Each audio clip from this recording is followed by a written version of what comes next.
Siyempre, alam naman natin pagka binili yung kasaba cake guys ay tinipid sa Ricardo's, diba? So, pag tayo ang gumawa pang sarili natin, alam natin na masarap talaga. Although kahit pambenta yan guys, hindi ako nagbebenta ng tipid. Tayo na 1 kilong condensed milk. Grabe. Sebong-sebo yung coconut natin sa sobrang lamig guys. Ayan.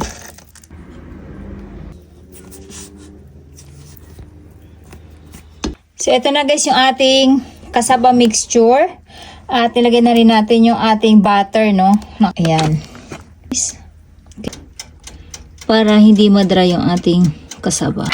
Ayan. At sinalang lang natin siya sa 180 sa loob ng 1 hour. So, ito na guys yung ating kasaba cake. Ayan. Yung dalawa natin. Ang dami natin nagawa guys. Tapos meron pa tayo dito. Ito, 2 patong din to. Ito yung ipapadala ko sa kapatid ko. Ayan. Okay. So, ito kasaba natin guys, plain lang. Alam niyo kung bakit, kasi nakikita niyo yung ibabaw, naglalatik na. Sa sobrang creamy niyan guys. Paborito niyo yung kasaba ng lola niyo.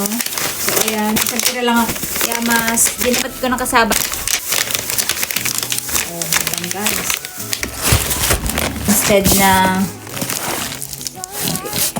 Tapos guys, ito naman yung mga natira nating kasaba na ifo-frozen naman natin. Ayan, para meron tayong panghanda sa bagong taon at kapag may bisita, meron tayong pinapakain na dessert. Ayan. At ito yung tira, siya naman natin lalantakan.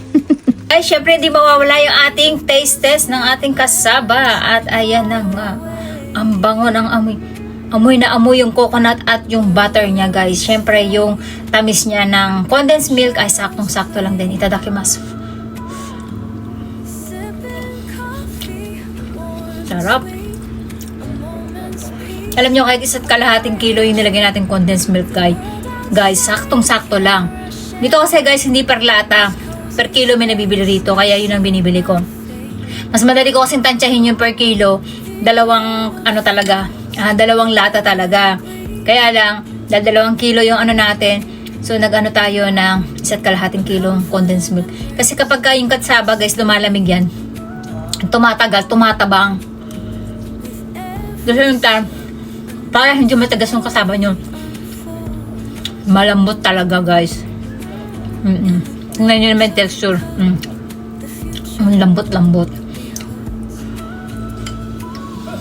Sarap.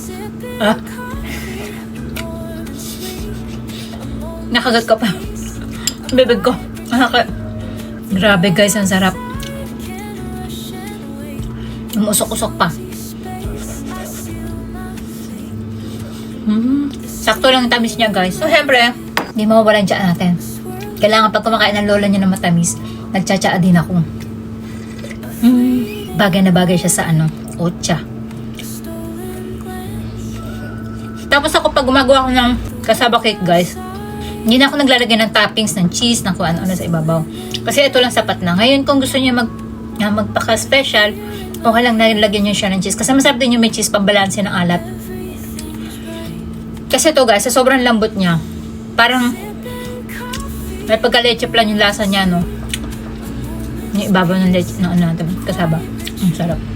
Hindi talaga tinipid. Kasi kung makikita nyo, pag kumain kayo ng mga ganito, matabang. Kasabang-kasaba yung lasa niya. Hindi nyo malalasahan yung coconut, yung butter, condensed milk.